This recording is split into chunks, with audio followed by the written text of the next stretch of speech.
like home. No way, no way. If you don't touch me, where else will I go? No way, no way. If you don't touch,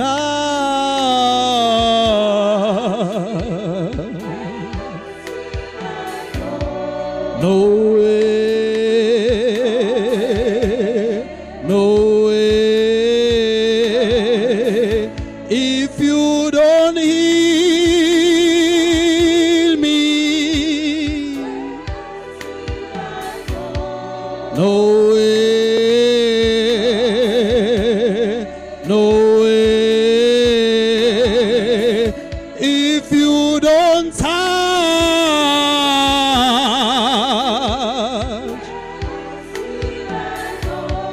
no way, no way. God, mighty Jesus. Hallelujah. Siyanibingelela bazalwane egameni lenkosi uJesu Kristu waseNazaretha. Amen. Siyambonga uNkulunkulu ophinde wasipha leli thuba ukuthi siphinde sihlangane namhlanje sizoxoxa izindaba zombuso. Mighty Jesus. Sizoxoxa ezombuso.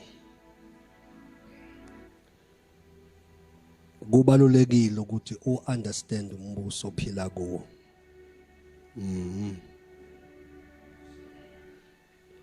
Uma ungawuqondi umbuso ophila kuwo, uzoyithola uxakekile isidingo singekho. Uzoyithola ungenakho kodwa ube unikwe konke. That is why iBhayibheli lithi uGalatia, I believe it's chapter 4 bazalwane, uverse 1 wakhona lithi iBhayibheli, uma indlalifa isese umntwana ayihlukile nesigqila. Ayithi Jesus. Uma indlalifa isenjani? Ayihlukile nesigqila. Yazi angifuni ukuyiphuthuma le. Ayihlukile nesigqila. Bese lithi iBhayibheli entitled to everything. But lithi iBhayibheli ingozi ukuthi useseyini. So ubuntwana bakhe bumbeka esigabeni sokuthi afane nesigqila, whereby uzoba under ama-tutors. Nisekhona bazalwane? Uzoba under in bazalwane? Ama-tutors. A tutor, it is someone who is like oqeqeshayo. Nikhona bazalwane? Ngivumeleke ngifundise iBhayibheli ngoba akukho kunye engikwaziyo. Ungaphansi kwani? Kwama-tutor. Ake sithi tutors. Elesizulu awufunda uverse 2 mbo? Ya, kodwa iphansi kwani bazalwane? Kwabaphathi nababonisi. Kuze kube isikhathi esamiswa nguyise ngaphambili. Now, lento ukuthi ke indodana noma indlalifa uma isese umntwana ayihlukile nani nesigqila. Bese kuthiwa ke iba ngaphansi kwababonisi. Hallelujah. Now ngifuna ukuyilethe ekhaya ke kuwe lento. Malithi iBhayibheli ayihlukile nesigqila noma inkosi yakho konke. And iposition yokuba isigqila ilethwa ukuthi lo muntu useseyini. Leli verse mawuzolifunda kahle li challenge umzalwane ukuthi you grow you must kahle kahle. Ngoba amathutho kuyenza kube izinhlupho. Kunabazalwane who go through ama delays kanti those are tutors. But as long ungafuni ukukhula, i-delays okwelusa until uzumqonda uKristu. I'm sorry to say this, but abanye uthotha ama-tutors i-rejection. uNkulunkulu uyabona ukuthi uyabathanda abantu, uyathanda ukuhamba nesixuku. So bese uNkulunkulu arelease amathutho abizwa nge-rejection.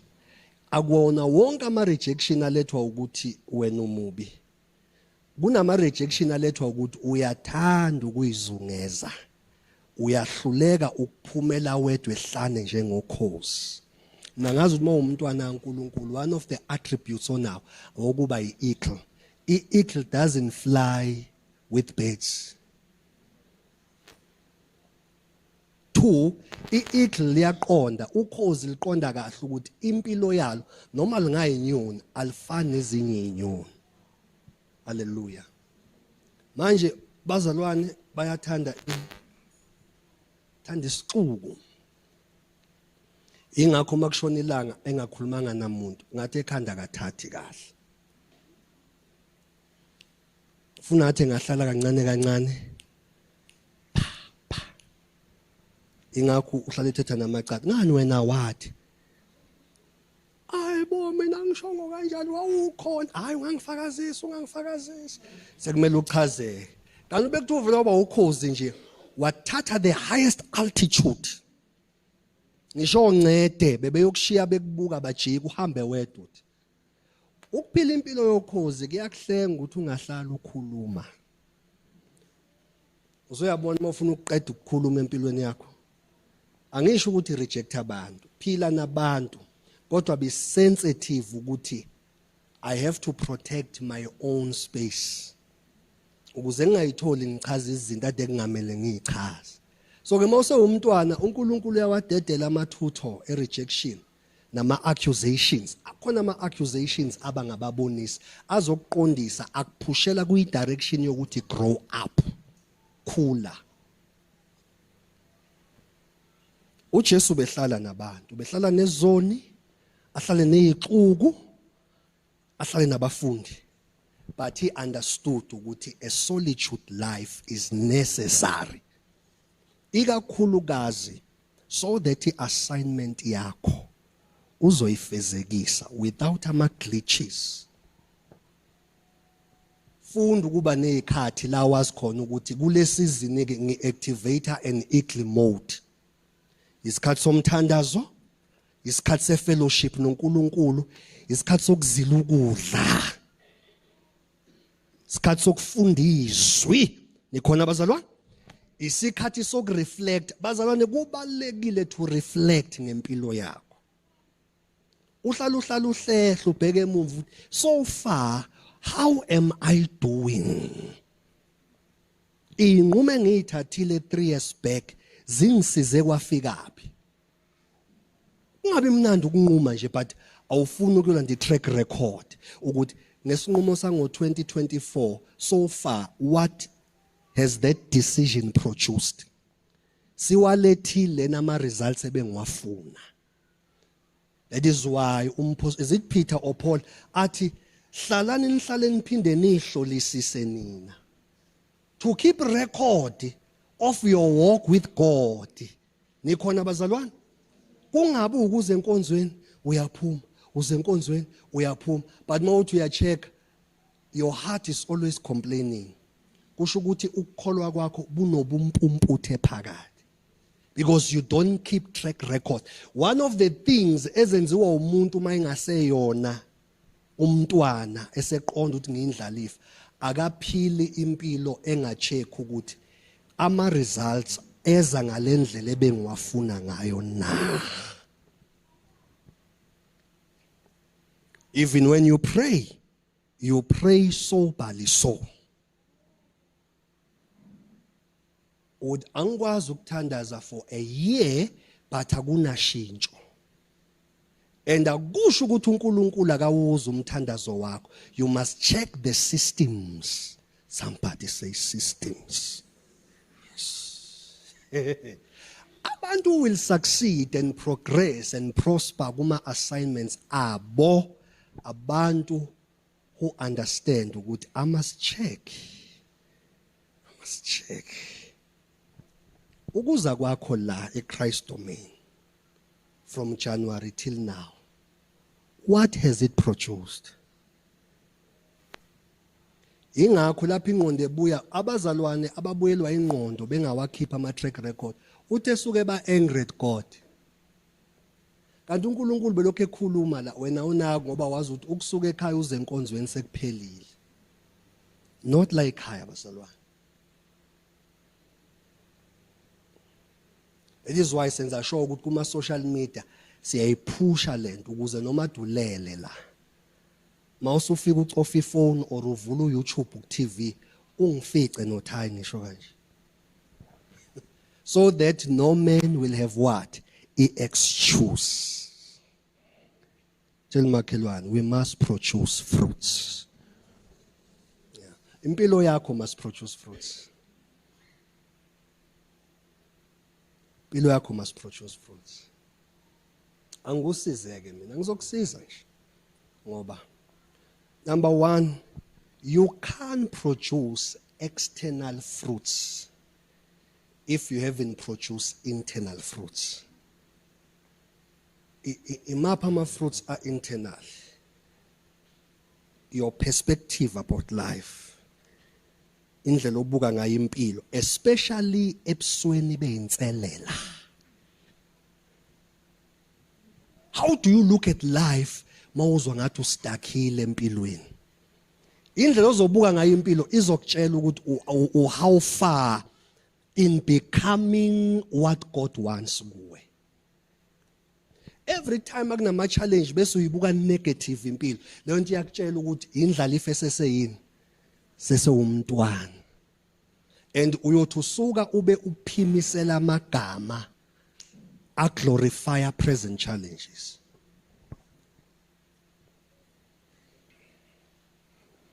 Two, ubona ngani because awukwazi ukuqhamusa uzofakaza ubazalwane ngithenga imoto. No. Aqale kusetshenzwe umuntu ongaphakathi. Setshenzwe umuntu ongaphakathi. Usuyakwazi umzalwane makungathi uyatwanaza kuwe ukwazi wena ukukhula kunaye. Noma uyehla umjoyine emntwaneni.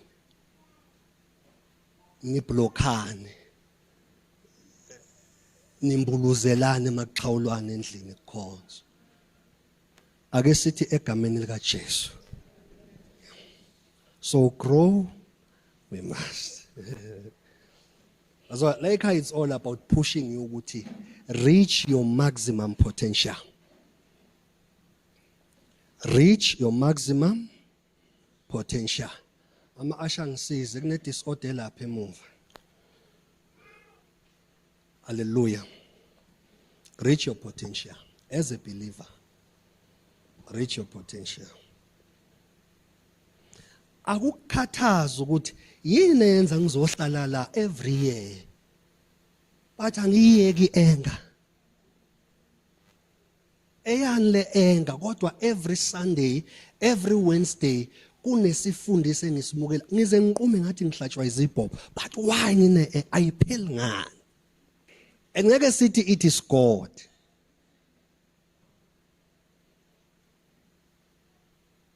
Nikhona. Ngeke sithi ubani.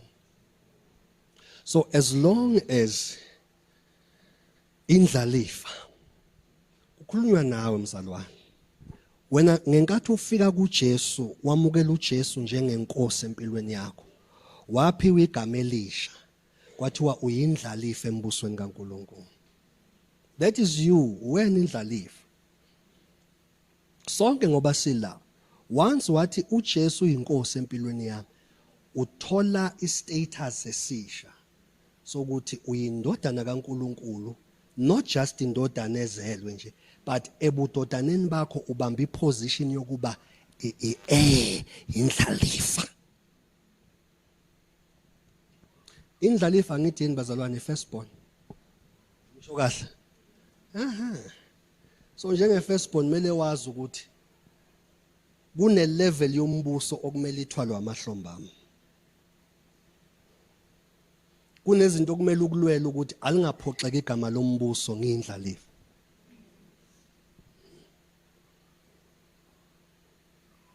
Sengiyabona wayo uPaul mayethi akusibo bonke abakwa-Israel abangama-Israel oqobo.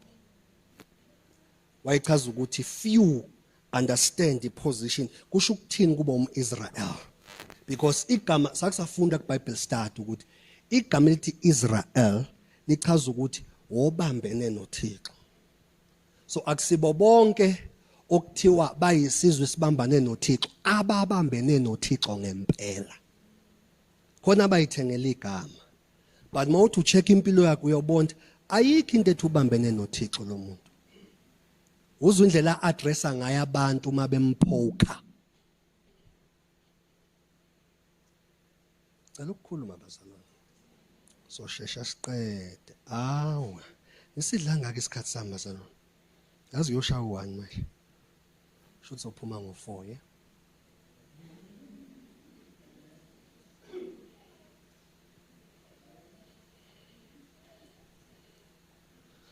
Cela ukukhuluma bazalwane. Uthini uPaul? Uthi ngafa mina. Wayekhuluma impilo yomzalwane. Wayengakhulumeli yena kuphela, kodwa wayechaza ukuthi kusho ukuthini kuba umntwana kaNkulunkulu. Uthi ngafa mina. Athi uqobo lwami inyama yami yenziwe njani? Ibethelwe esiphambanweni. Ngiyawamixa lamavesi uwakhuluma endaweni ezihlukene. Abuya kwenye indawo akusemina ophilayo. Athi ubani ophila kimi? uKristu. Ngiqeda mayisethi nalempilo engiyiphilayo kulokho kuphila ngiyiphila ngokukholwa, hayi ngokwazi, ngokukholwa.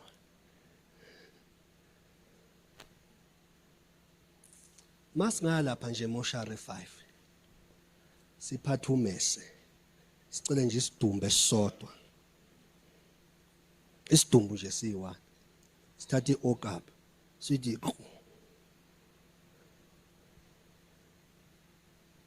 yini engakwenza ubaleke? Mawuthi uyasihlaba yini engenziwa isidumbu bese uyabaleka? Ukusibona ukubona sinyaka wayisha kahle encuma ukubona sinyaka hayi, because you were expecting ukuthi mawuhlaba ngeke kwenzeke ngoba lo muntu unjani.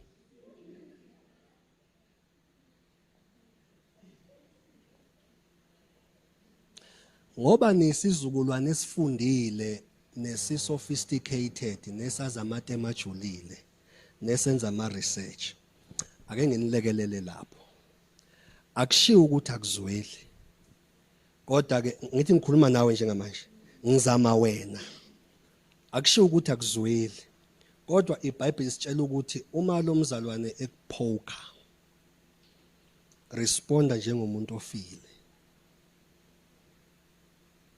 from irresponse ka sinful nature. Bese mawususe usuwedwe sithe emthandazweni, then you become alive before God and say kubhlungu baba. Kumele ngithene a blind eye. Kwangathi mina sengungqongqoshe kanti cha, kubhlungu.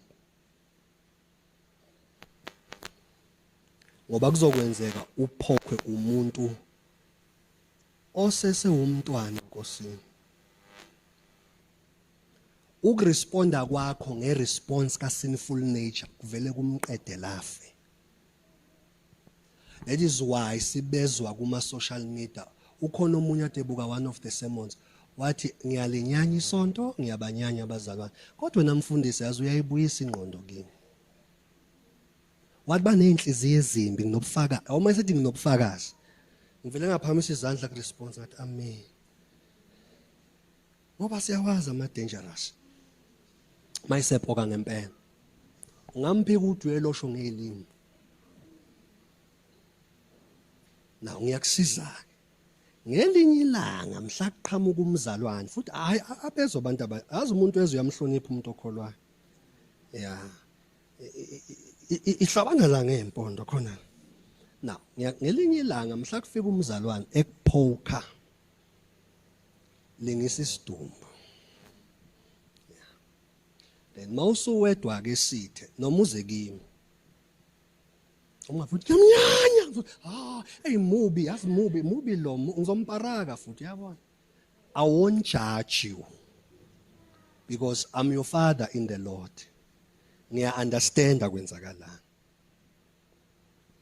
minimize lento yokuthi emabandleni sikhonze sonke kodwa kube khona ukumbuluzelana hayi ukuthi kushoda umoya ongcwele kushoda iwisdom kwabakholwayo bazalwane listen the journey is long so ngoba uhambo lolude vele izohamba ixophane izohamba ixobane but kumele sazi ukuthi lokhu kuxobana akusikho ukuthi we are evil to each other ingoba we are all learning growing and understanding this journey ukuthi ubaba umnguni sekukhona kuqonda kangcono akusho ukuthi usengcono nomfundisi uLiyolo ngoba noLiyolo naye kunezinto ayiqonda kangcono kunobaba umnguni.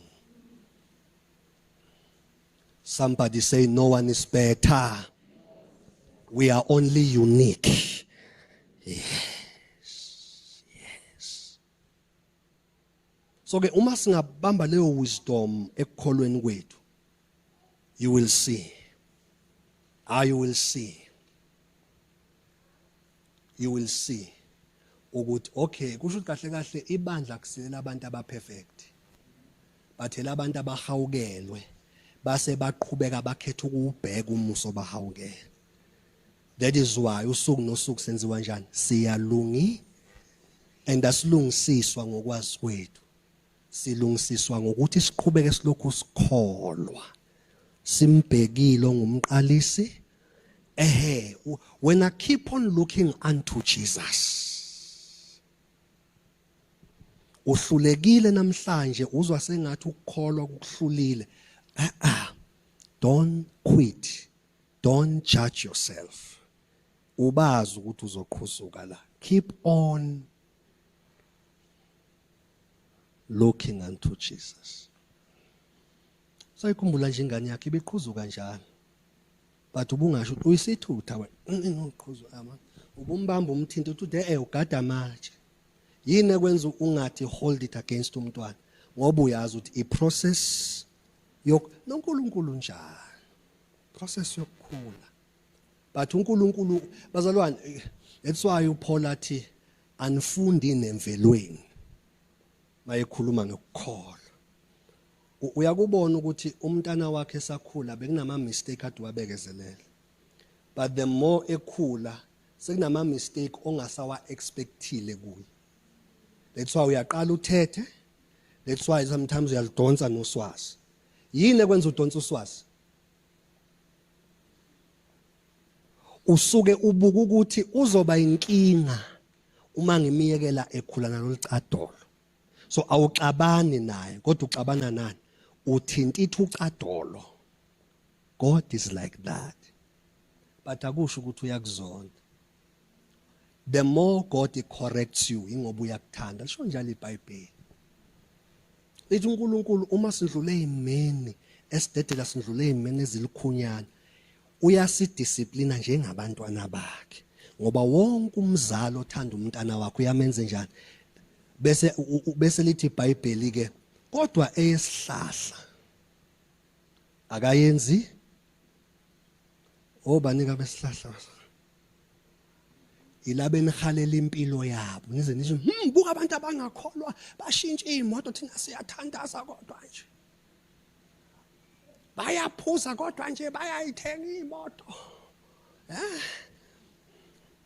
bona bahamba oguqa noguqakazi babuye baqashwe wena usala uthandaza uNkulunkulu ekabenze lutho ngoba bangabesi but when the more ekudisciplina kufika kona omunye umuntu kube right kone wena uNkulunkulu avela it is his love towards you ayikho enye indlela Hallelujah. So ke kulo 30 minutes 12:30 asikhulumele indaba masinyane. The systems of God. Sibuyele lapha, systems of God. The systems of God. Understanding the systems of God. The systems of Yahweh. Understanding the systems of God. Sichazileke last week ukuthi uNkulunkulu esimkhonzayo, he is a God of systems. Yazi content mele sithandaza angazi nda. Cha ayikho ingozi ekhona but khona abangiphusha ukuthi ke lesithu hallelujah. Somebody say systems of God. uNkulunkulu bazalwane akasiye uSanta. Yabona likhehla la nge-25 December elinentshebe enkulu eliphatha ama gift kuthiwa lwajikjela ngoshimula. Niyalaze lo khehla thi uSanta igama lakhe noma ngisho kahle nto uSanta ngithi bazalwane uyazizwa ke icicicwe uSanta. Okay ngamasiboma sithi uSanta isho thi Santa yazomnani kanjani ukuyidla ibhiza nje uSanta. Now uNkulunkulu is not that old man olokhu eqhathaza ama gift. Bazalwane uNkulunkulu ngubaba kithi. Hallelujah. Uyini uNkulunkulu? Yeah, his father. His father. Now wonke umzali uyazi ukuthi uma ngikhulisa umntwana ukuze akhule azafike esigabeni esithize ngisho sengingasekho eduze kwakhe impilo yakhe ikwazi ukupointa i-direction. Mina njengomzali I must have systems in place. Anje kumanje abanye benu kunemali abayidla kubeyigqiba. Mangihamba nkosami ingane zami isale iphila. That is a system. Now uNkulunkulu ke if abazali benyama bekwazi ukwenza lokho, how much more umzali womhlaba wonke? Somebody say systems.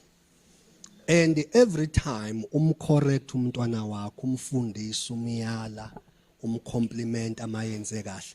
Every time observer whatever you do towards umntwana wakho, ukwenza amehlo akho ebuka isystem oyibekile, manje uyacheck ukuthi uya adapt to the systems.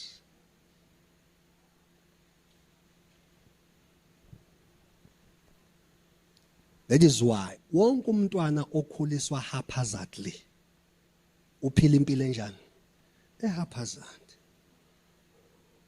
And abantwana bayahlupha because bahlale kunezinto abayi-adopta bengayifundiswana. Umntwana okhulele ekhaya mhlambe okuthiwa edayisa umqombothi njengekhaya langakithi nje ngapha bekunomuzi lapho athi udayisa umqombothi.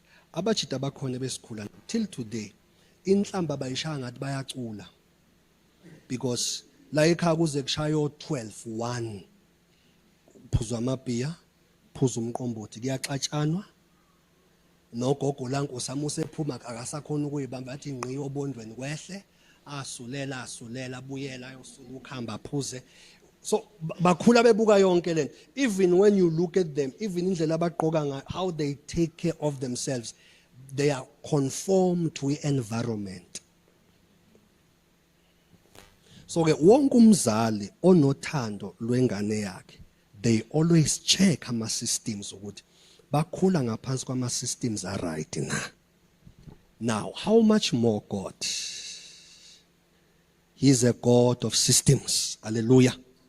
uNkulunkulu wani bazalwane wohlelo olthize. That is why even when you pray you must understand the systems. Umuntu la endlini othi ngiyathandaza uNkulunkulu akangiphenduli you are praying without understanding and observing ama-systems in place. That's why ngithe uNkulunkulu is not a Santa ohlale epha abantu ama-gift ngoshimula wesitofu. He's God. Hallelujah.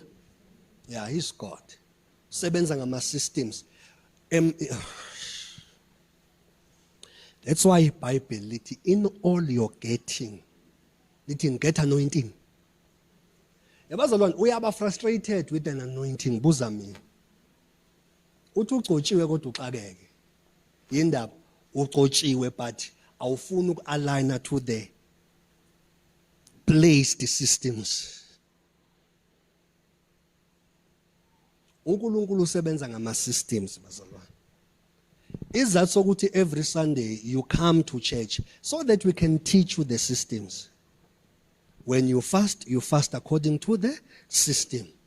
When you give according to the yes. One of our systems is fasting. uNkulunkulu kubekile wathi, is this not the fasting? Sakusalifunda lo verse. You don't have to open it. Is this not the fasting that I've recommended? Ukuthi laba abantu kweledayo manje ongena ku fasting sulani ikweledu isystem le. Wena uthi ufastile ubumfonela ungakhohlwa leyo mpahla. Yabo? Already fasting yakho seyinjani? Seyishayekile because you failed to observe the system when it comes to fasting.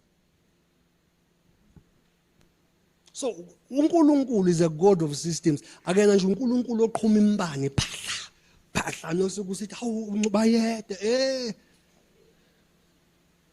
ingelosi they do that. And to tell you something, uyazi ukuthi what glorifies God more kithi? It's not ukumdumisa la endlini sizisikhala. Akukho wrong, right, because we are expressing ourselves before his glory. Nezo bazalwa akukho wrong. But into lethu udumo kakhulu kuThixo, it is when we are bearing fruits. Ukuthela izithelo. Angeke usithele isithelo ungayi-understand the assignment. What is your assignment? The more you grow, kuyi-assignment oyidalelwe emhlabeni, ngeke uhlale ungayitheli ithelo. Then God is glorified. Ingakho uJesu kuMatthew 5 asho njalo. Athi ngakho ke thelani izithelo ukuze abantu benze njani? Babone badumise ngoba ngokuthela kweni ithelo uNkulunkulu wenza kanjani ezulwini? Uyadumise.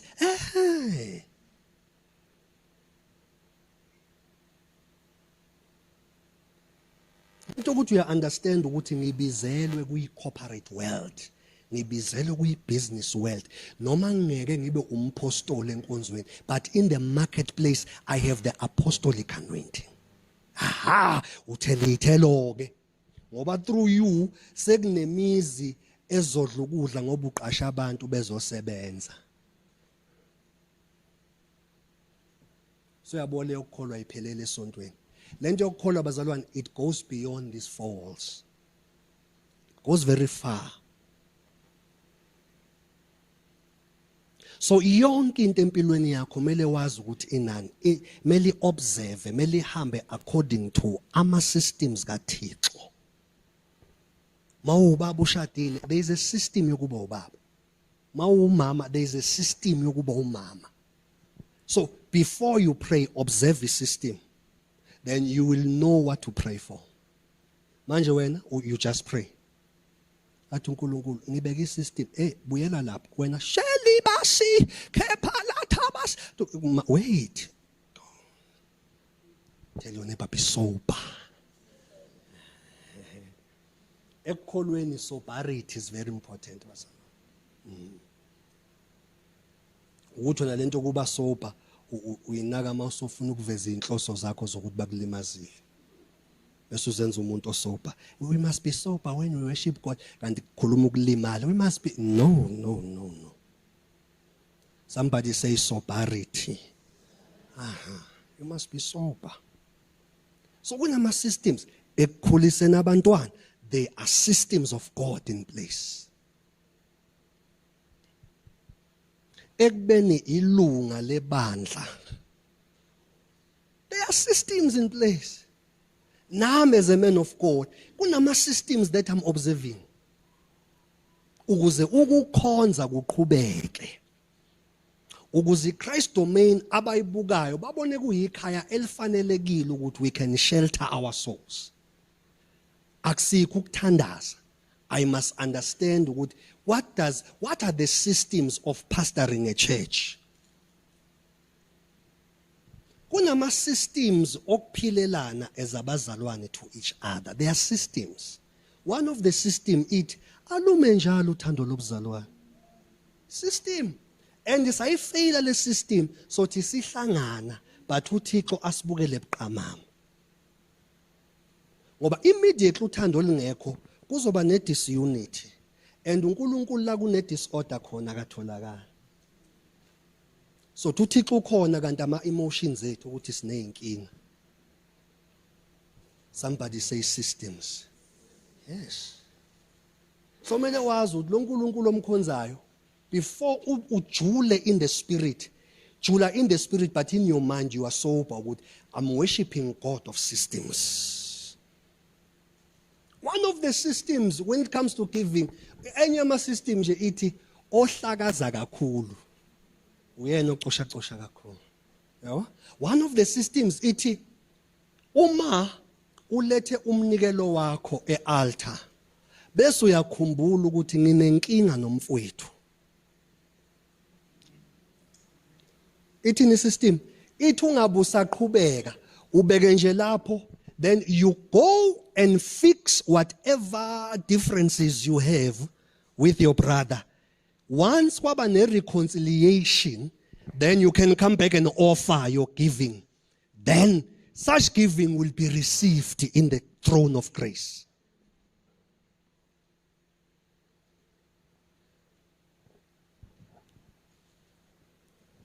But religion ecashe ngokusindisa ukuthi uJesu.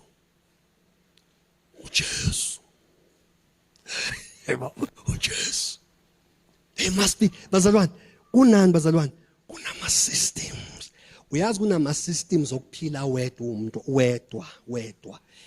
Kune system eyenza ukuthi your flesh, your soul and you the spirit nikwazi ukuphila. Ngiyakhumbula ngifundisa ukuthi wena uwedwa you are a community ngoba umthathu umunye.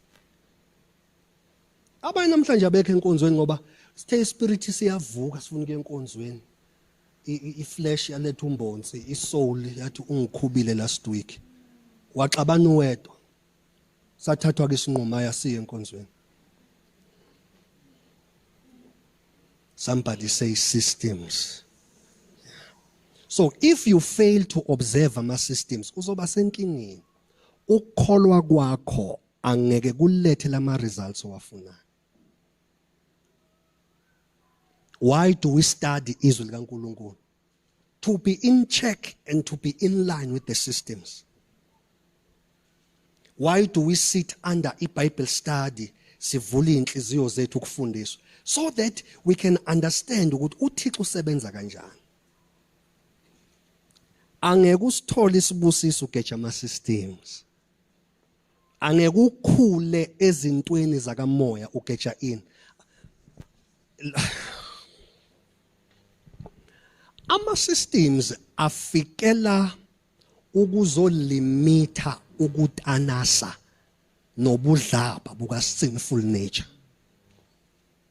So if umzalwane unga-observe ama systems kaNkulunkulu uzokholwa kodwa uzothi ukukholwa ukukholwa kwakho akukusebenzeli. Because khona lo ngathemiwe obizwa ngo sinful nature.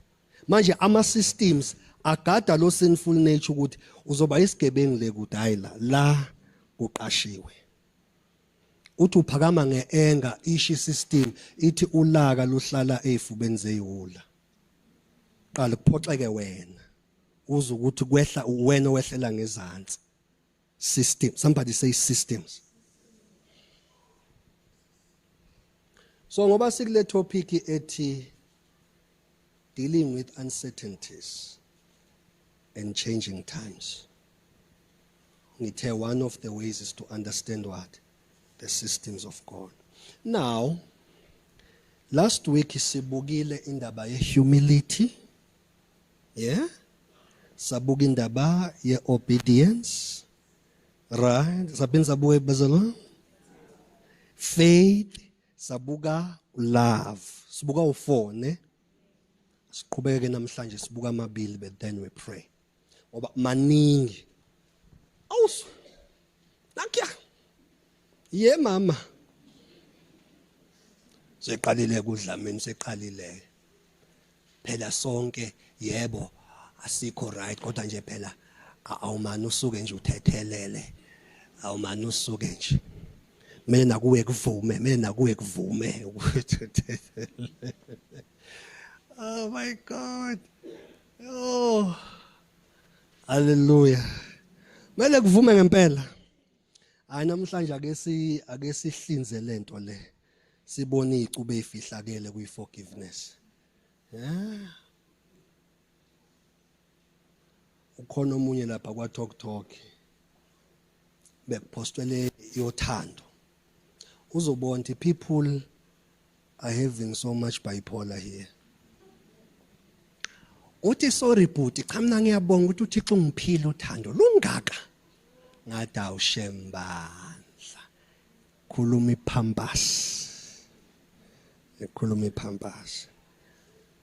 Then ngase ngena esithombeni sakhe lo sisi. Immediately ngibuka isithombe sakhe, I began to receive ama files. Ngathi ukube lento bengenzela ukuprove ipoint ngangiyamlanda.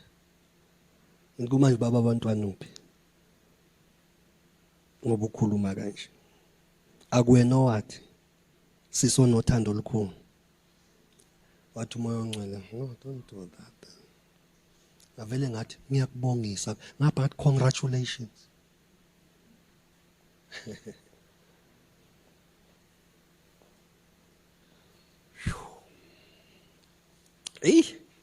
Belulutho sukula izolo Jehova ongcwele.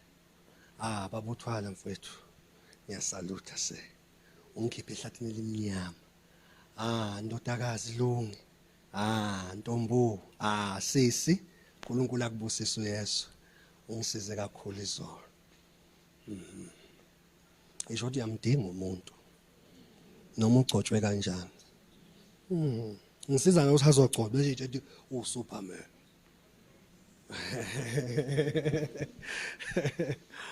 Sakhumbula ngifundisa bazalwane ngasho ngathi one of the gifts uNkulunkulu akuphe wona umuntu ofana nawe. Umuntu uyigift from God kuwe. Bayekelela ababagilile nabo bayisiphe bade sizokuphaphamisa ngoba bewusebuthongweni obude. Ubunephupho lensango. Ubuna leli lensango impela idaha. Wathi uNkulunkulu angimuphi isipho esizomkhipha nje kuleli phupho. So any man who comes into your life, they are a gift. Ukuthi enye gift isuka izosiphaphamisa emaqandeni, enye gift isuka izosiphakamisa, isuka izosiconnecta more to our destiny. Kunabantu abakulimazile but kunokuthi uthathe i-offense ukwenza kwabo ifuel kuwe. That is a blessing, that is a gift. Ukuthi nosuku wena uyahlupa uyakholwa kodwa izinto uyibuka ngehlo la sinful nature.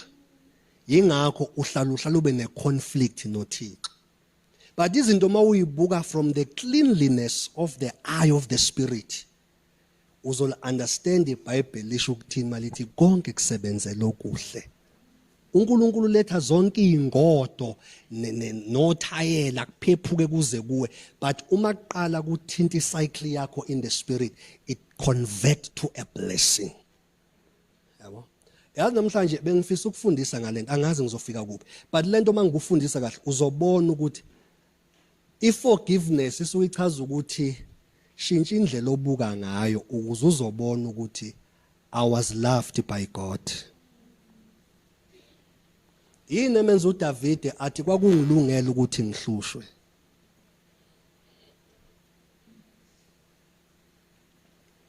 Into enixabalela noThixo wena uthi ukholwa uphinde ufuna ukubuka izinto ngehlo la sinful.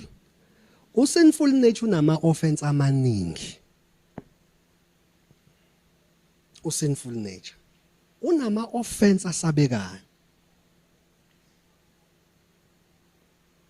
When you offend into nawe ibona uthi ayikho lento, but uze nje it feels good ukuthi ngi-offended.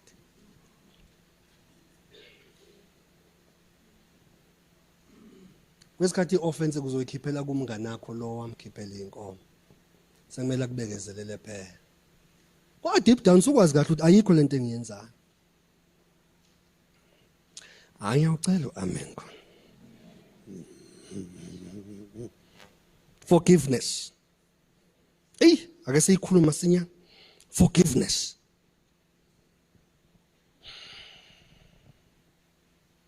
Leyafana nothando. We still struggle as believers. Uzozwa ke bazosho futhi. Mina ave ngithethela ngisho intuthwana uzozwa basazosho. Sisa struggleisha kule. And akekho umuntu operfect kule. Yazi ngisho ngande ekho perfect. Ngoba lambe livuka inxeba lebhibhe. Sekumele uphinde uyikhumbuze ukuthi ngathatha isinqumo. Sekumele uphinde wenze njani? Ayikhuluma nami. Sekumele uphinde wenze njani? You forgive until it is forgivable. Ekufika ukuthi baba uNxumalo ngiyaxolela mfethu Yesu siyabonga. Amen. Kodwa nje bengithi angisho ukuthi hayi ngeke isaphinde ihlangane.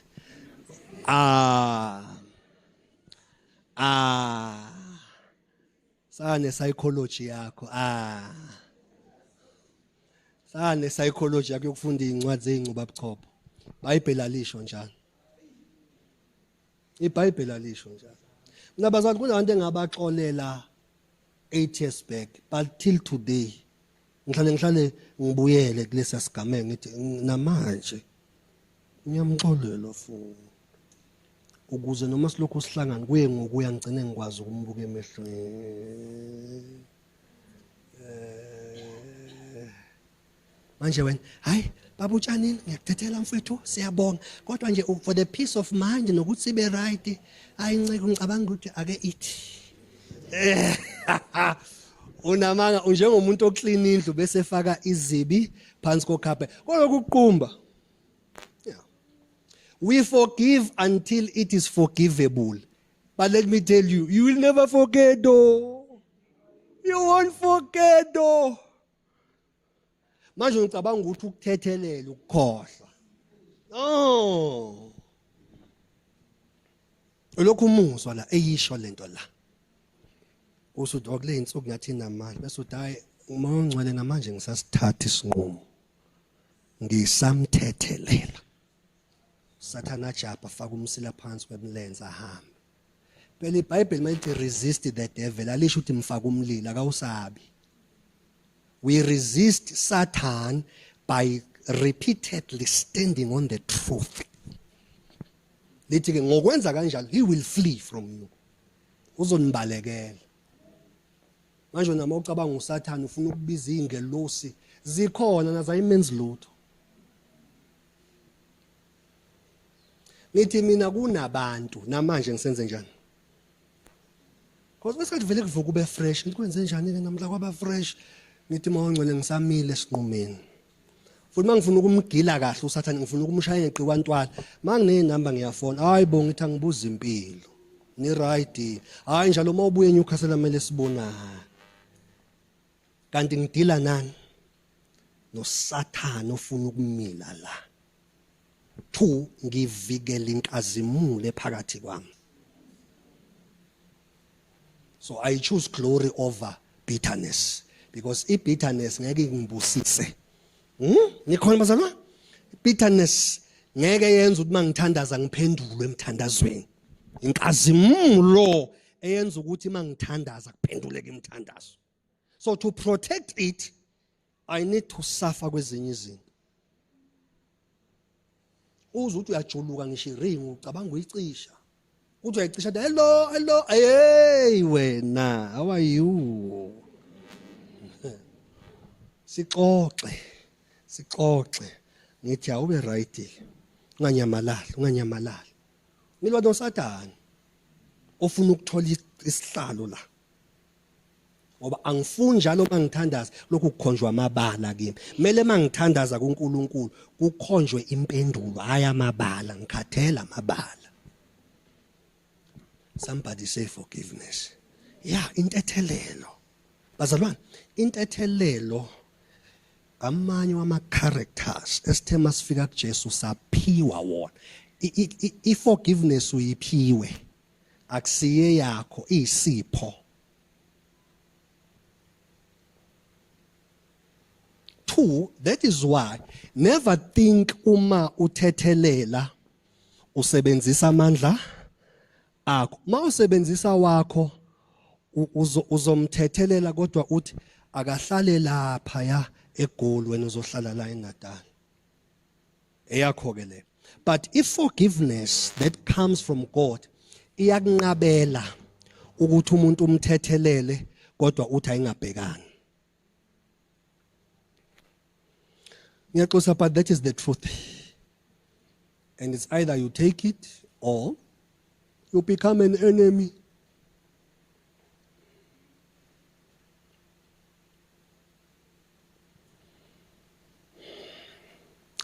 Yeah, siyabonga. Ngicela phakamisa isandla la umuntu othi mina ngoba ungibona ngisho kwampukane. Kwampukane ke la ngaze ngithinte. Yimi nje engineshwa lokusukelwa abantu. Mina angase ngilimaze umuntu.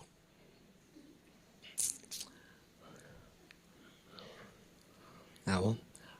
Amaye khona bengizombona after church ngithi you are in the wrong church. Ngizokucingisa elabafana nawo. Ngoba la sisazokulimaza. Bengizokulanda fresh. La sisazokulimaza. So angebe ngikucingise elinye. Kungcono uma ukhonza nathi khonza lapha online. La ukuza la awukho safe. Sizinunu la. Sizokuhlephula. Bengizomluleka ngiqiniseke bazwa bengizomtshela hayi gcina namhlanje. Khonza lapha ku TV la edomain but ekuhlanganyeleni awuthola elifana nawe. We have all hurt somebody.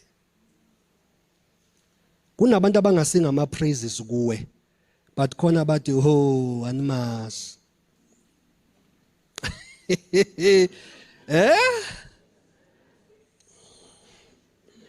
Bazalwane. Ngicela ungilungisele uEphesians 4:32 ungaqala umvulo. Ephesians 4:32. Nikhona bazalwane? Ungamuhle estorini somunye umuntu. But kwenye chapter nawe uSathane. Kunabantu uJesu kubo. Kunabantu abazelinye ipage ngawo. That's why kuze kuthiwa sebakholwa. Hey, ngiyafisa ukumbona eduze. Lo muntu akazenzi. Wamphinyaza. And uyobe awukho fair lo muntu uma ungamkwatela or uthi uyakujaja. Ayithi nawe nje kunabantu abake bakuphinyaza and kunzima ukuthi ukumukela ukuthi uphelelisiwe kuThixo lo muntu. Kunzima nje ukuthi ukumukele lokho ukuthi ngoba simbuka nje uphelelisiwe kunzima ukuthi uyimukele uyikholwe leyo ayikholakala. Ngoba you have some records.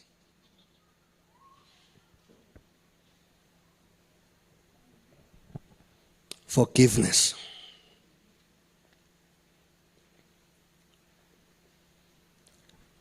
So khumbula, when it comes to forgiveness, we don't forgive because we can. We cannot forgive. We are too weak to forgive. Kona bazalwane? Sinjani? We are too weak. Kuthatha ukwazi uthando likaThixo kuwe.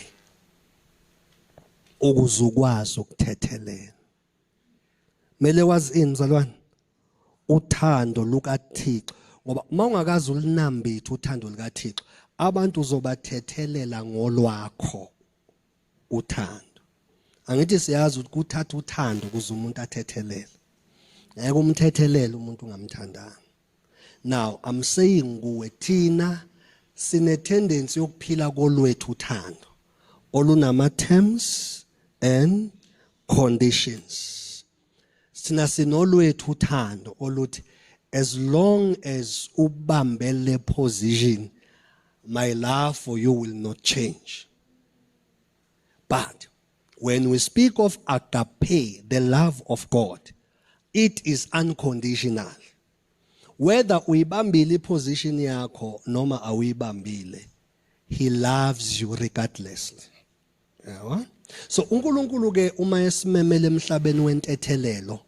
akasimemeli khona until asinambithiso lwakhe uthando we must taste uthando lwakhe we must know uthando lwakhe ekuhlulekeni kwethu we must know uthando lwakhe ebubini bethu sibuke ukuthi uthando lwakhe lusiphiphe emanyaleni angakanani once you understand it that deep then when it comes to ukuthanda omunye umuntu ukuthethelela omunye umuntu to you it won't be an issue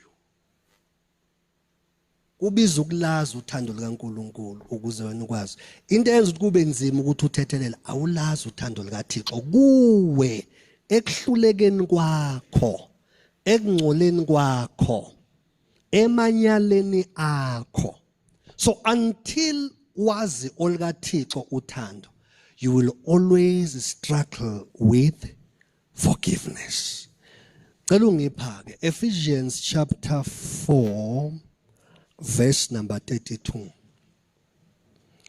siyakhala ngale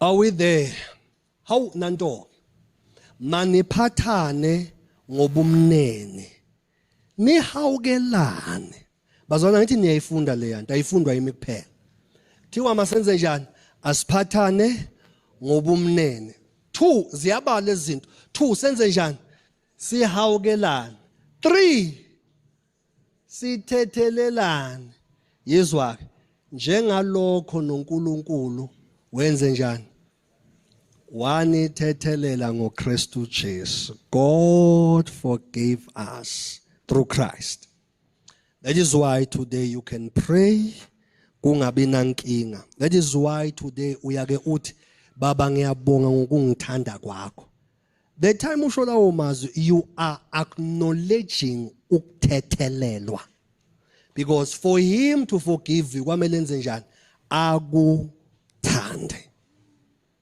hallelujah so today we are discovering ukuthi ukuthanda noma ukuthethelela kubiza ukuthi ulwazi uthando likaNkuluNkulu bhala phansi lokho in the absence of God's love there is no forgiveness la uthando likaThixo lungekho khona akukho ukuthethelelwa so kubiza ukuthi akube khona uthando likaThixo ukuze mina nawe sikwazi ukwenza njani ukuthethelela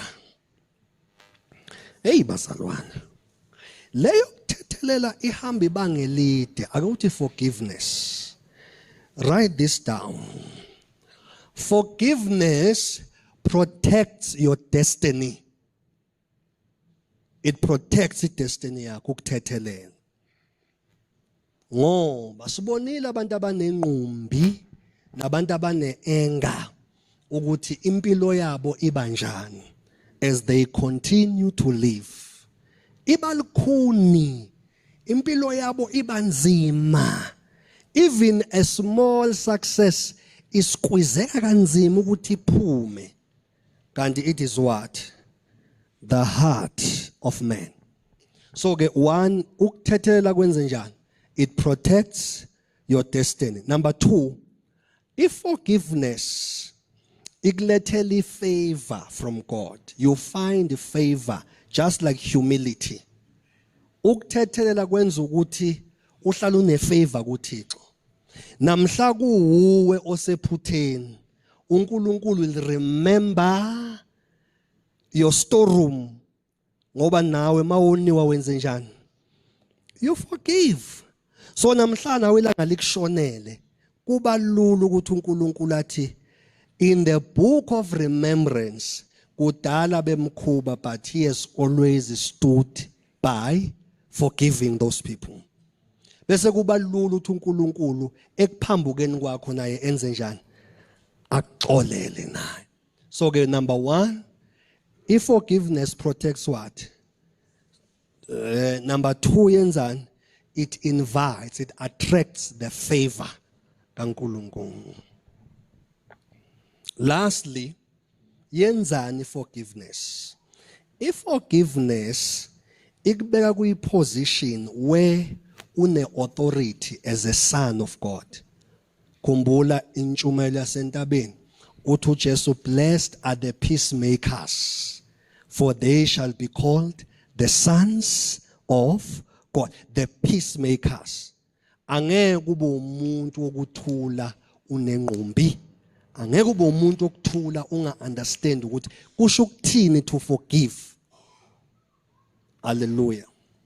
So ke if forgiveness ikubeka kuyi-position where you can exercise i-authority yokuba indodana, a sonship authority. Forgiveness. Somebody say forgiveness. Yes. So forgive bazalwane. Hallelujah.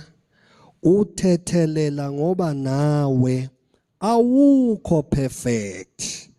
Noma sinful nature wakhe angakududuza athi kodwa mfundisi akufani ndoda kaThixo, mzalwane kuyafana. It is the same. Hayi yena wangilimaza kakhulu. Okay, ushuda kabe usathane. Simgaxa amathayi simshise. Skipha amabhube samhlafune. Hallelujah. Mina ngibona